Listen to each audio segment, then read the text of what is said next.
Welcome back to my channel. ಹೊಸದಾಗಿ channel ನೋಡ್ತಾ ಇದ್ದರೆ ಸಬ್ಸ್ಕ್ರೈಬ್ ಮಾಡಿಕೊಂಡು ಸಪೋರ್ಟ್ ಮಾಡಿ. ವಾರಾಹಿ ದೇವಿಯ ಆಶೀರ್ವಾದ ಅನುಗ್ರಹ ಎಲ್ಲರ ಮೇಲೂ ಇರಲಿ ಅಂತ ವಿಡಿಯೋ ಪ್ರಾರಂಭ ಮಾಡ್ತಾ ಇದ್ದೀನಿ. ಸಾಕಷ್ಟು ಜನಕ್ಕೆ ಮೈತ್ರೇಯಿ ಮುಹೂರ್ತ ತಿಳಿಸ್ಕೊಡಿ ಅಕ್ಕ, ನಮಗೆ ಯಾವ ದಿನ ಬಂದಿದೆ ಅಂತಂದ್ಬಿಟ್ಟು ಅಂತ ತುಂಬ ಕೇಳ್ತಾ ಇದ್ರಿ.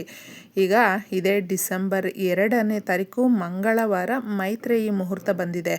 ಈ ಮೈತ್ರೇಯಿ ಮುಹೂರ್ತದ ಸಮಯವನ್ನು ತಿಳಿಸ್ತೀನಿ, ಹಾಗೆ ಪರಿಹಾರವನ್ನು ನೀವು ಮಾಡ್ಕೊಳ್ಳಿ. ಎಷ್ಟು ಚೆನ್ನಾಗಿರುತ್ತೆ ಅಂದರೆ ಸಾಲಗಳನ್ನು ತೀರಿಸಬಹುದು. ಕೈ ಸಾಲ ಮಾಡ್ಕೊಂಡಿರ್ತೀವಿ ಅಥವಾ ಯಾರ ಹತ್ರ ಆದರೂ ತುಂಬ ಬಡ್ಡಿಗೆ ತಗೊಂಡಿರ್ತೀವಿ, ಪ್ರಯತ್ನ ಪಡಿ ಒಡವೆಗಳನ್ನು ಗಿರ್ವಿ ಇಟ್ಟಿರ್ತೀವಿ, ಬಿಡಿಸ್ಕೊಳ್ಬೇಕು ಅನ್ನುವಂಥವ್ರು ಸಾಧಾರಣವಾಗಿ ಮಂಗಳವಾರ ಅನ್ನುವಂಥದ್ದೇ ನಮಗೆ ತುಂಬ ಶಕ್ತಿ ಇರುತ್ತೆ. ಸಾಲವನ್ನು ತೀರಿಸೋದಕ್ಕಾಗಿರಬಹುದು ಅಥವಾ ಗಿರ್ವಿ ಇಟ್ಟಿರುವಂಥ ಒಡವೆಗಳನ್ನು ಬಿಡಿಸ್ಕೊಳ್ಳೋದಕ್ಕಾಗಿರಬಹುದು.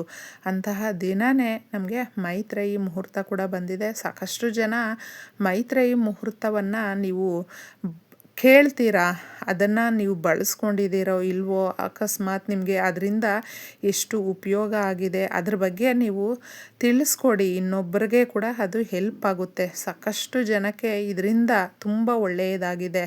ನಂಬಿಕೆ ಇಟ್ಟು ಮಾಡಿಕೊಂಡ್ರೆ ಮಾತ್ರ ತುಂಬಾ ಚೆನ್ನಾಗಿರುತ್ತೆ ಸ್ನೇಹಿತರೆ. ಮಂಗಳವಾರ ಸಾಕಷ್ಟು ಜನಕ್ಕೆ ಗೊತ್ತಿದೆ ಸಾಲವನ್ನು ತಗೊಳ್ಬಾರ್ದು.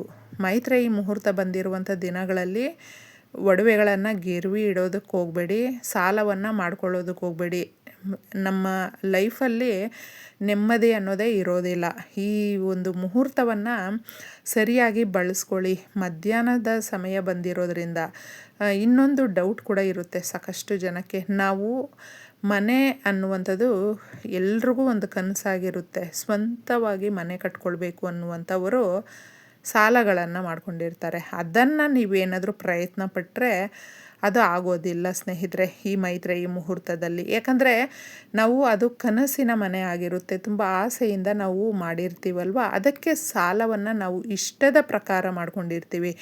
ಕೆಲವೊಂದು ಸಮಸ್ಯೆಗಳು ಬಂದಾಗ ನಾವು ಸಮಸ್ಯೆಗಳು ಬಂದ ತಕ್ಷಣ ಯೋಚನೆ ಮಾಡ್ತಾ ಇರ್ತೀವಿ, ಸಾಲ ನಮಗೆ ಬೇಕಾಗಿರುವಂಥ ಸಮಯದಲ್ಲಿ ಯಾರು ಕೊಡ್ತಾರಪ್ಪ ಅಂತ. ಅಂತಹ ಸಮಯಗಳಲ್ಲಿ ನಾವು ಏನಾದರೂ ಸಾಲ ಮಾಡ್ಕೊಂಡಿರ್ತೀವಿ, ಅದು ಒಂದು ಕಷ್ಟಕ್ಕೆ ಒಂದು ದುಡ್ಡನ್ನು ಬಡ್ಡಿಗೆ ತಗೊಂಡು ಬಂದಿರ್ತೀವಿ ಅಥವಾ ಒಡವೆಗಳನ್ನು ಗಿರ್ವಿ ಇಟ್ಟಿರ್ತೀವಿ.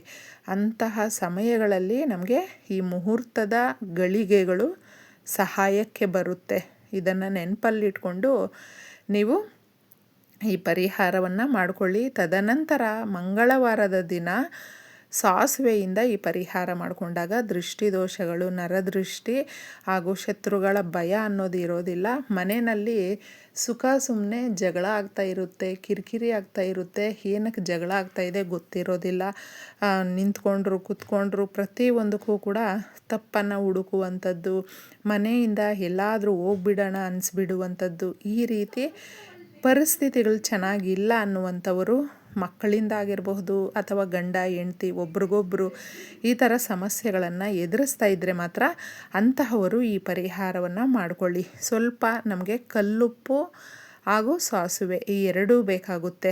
ನಿಮಿಷಗಳಲ್ಲೇ ಈ ರೀತಿಯ ಕಷ್ಟಗಳನ್ನು ಎದುರಿಸ್ತಾ ಇರುವಂಥವರಿಗೆ ಸಮಾಧಾನ ತರುವಂಥದ್ದು, ನೆಮ್ಮದಿ ತರುವಂಥದ್ದು, ರಾತ್ರಿ ನೆಮ್ಮದಿಯಾಗಿ ನಿದ್ದೆ ಮಾಡುವಂಥದ್ದು. ಯಾಕಂದರೆ ನಾವು ಬಡವರೋ ಶ್ರೀಮಂತರೋ ಅದೆಲ್ಲ ಲೆಕ್ಕಕ್ಕೆ ಬರೋದಿಲ್ಲ. ರಾತ್ರಿ ನೆಮ್ಮದಿಯಾಗಿ ಊಟ ಮಾಡಿ ಮಲಗ್ತಾರೆ ನೋಡಿ, ಅವರೇ ಶ್ರೀಮಂತರು ಈ ಕಾಲಕ್ಕೆ.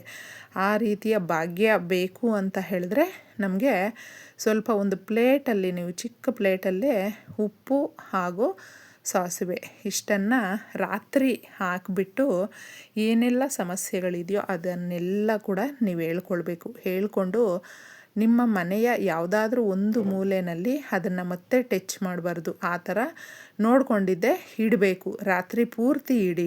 ತದನಂತರ ಮಾರನೇ ದಿನ ನಿಮ್ಮ ಮನೆಯವರೆಲ್ಲರೂ ಕೂಡ ಅದನ್ನು ತಗೊಂಡು ದೃಷ್ಟಿ ತೆಗೆದು, ಯಾರಾದರೂ ಒಬ್ಬರು ಎಲ್ರಿಗೂ ದೃಷ್ಟಿ ತೆಗೆದುಬಿಟ್ಟು ಒಂದು ಕವರಲ್ಲಿ ಹಾಕ್ಕೊಂಡೋಗಿ ಮನೆಯ ಹೊರಗಡೆ ಸ್ವಲ್ಪ ದೂರದಲ್ಲೇ ನೀವು ಅದನ್ನು ಬಿಸಾಕಬೇಕು.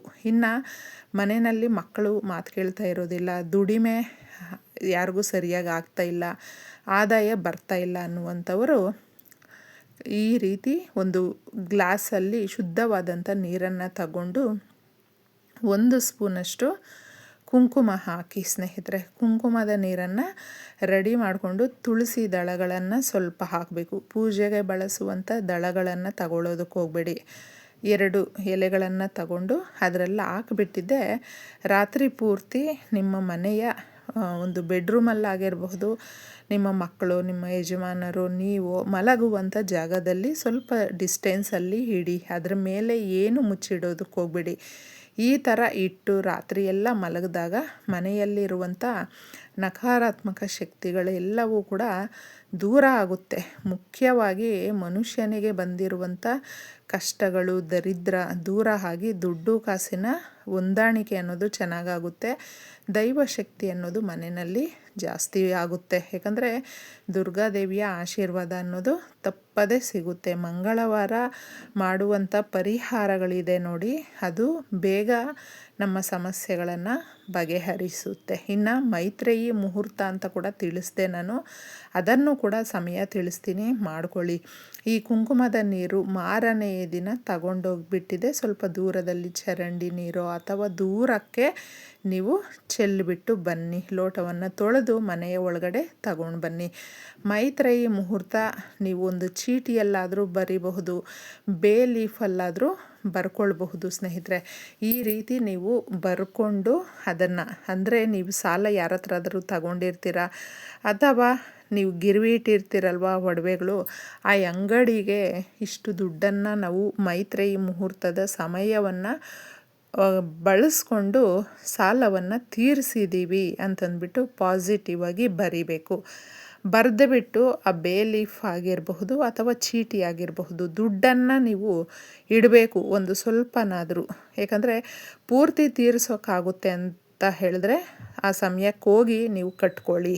ಇಲ್ಲಾಂದರೆ ಗೂಗಲ್ ಪೇ, ಫೋನ್ಪೇ ಈ ಥರ ಆನ್ಲೈನ್ ಟ್ರಾನ್ಸಾಕ್ಷನ್ ಇರುತ್ತೆ. ನೀವು ಇರುವಂಥ ಜಾಗದಲ್ಲೇ ನಿಮ್ಮ ಸಮಸ್ಯೆಗಳನ್ನು ಬಗೆಹರಿಸ್ಕೊಳ್ಳೋದಕ್ಕೆ ಆ ಸಮಯವನ್ನು ಬಳಸ್ಕೊಳ್ಳಿ. ಆ ಸಮಯ ಬಂದು ಇದೇ ಡಿಸೆಂಬರ್ 2ನೇ ತಾರೀಕು ಮಧ್ಯಾಹ್ನ 2:47ಕ್ಕೆ ಪ್ರಾರಂಭ ಆಗುತ್ತೆ. 4:32ಕ್ಕೆ ಮುಕ್ತಾಯ ಆಗುತ್ತೆ. ಈ ಸಮಯವನ್ನು ಸರಿಯಾಗಿ ನೀವು ಸದ್ಬಳಕೆ ಮಾಡ್ಕೊಳ್ಳಿ. ಆ ಮುಹೂರ್ತದಲ್ಲಿ ಮಾಡಿಕೊಂಡ ಯಾವುದೇ ಪರಿಹಾರ ಆಗಿರಬಹುದು, ಯಾವುದೇ ಕಷ್ಟ ಆಗಿರಬಹುದು, ಆ ಕಷ್ಟಕ್ಕೆ ತಕ್ಕನಾದಂಥ ಫಲ ಅನ್ನೋದು ನಿಮ್ಮದಾಗುತ್ತೆ. ಈ ಚೀಟಿಯನ್ನು ನೀವು 3 ಸರಿ ಮೈತ್ರೇಯಿ ಮುಹೂರ್ತವನ್ನು ಬಳಸ್ಕೊಂಡಾದ ಮೇಲೆ ಸುಟ್ಟುಬಿಟ್ಟು ಗಾಳಿಗೆ ಬಿಟ್ಟುಬಿಡಿ. ಈ ಕೋರಿಕೆಗಳು ನೆರವೇರುತ್ತೆ. ಇಷ್ಟಾರ್ಥಗಳು ಬೇಗನೆ ನಿಮಗೆ ನಿಮ್ಮ ಹತ್ರ ತಲುಪುತ್ತೆ. ಮಾಡ್ಕೊಂಡು ನೋಡಿ. ಎಲ್ರಿಗೂ ಕೂಡ ಒಳ್ಳೆಯದಾಗಲಿ. ಧನ್ಯವಾದಗಳು.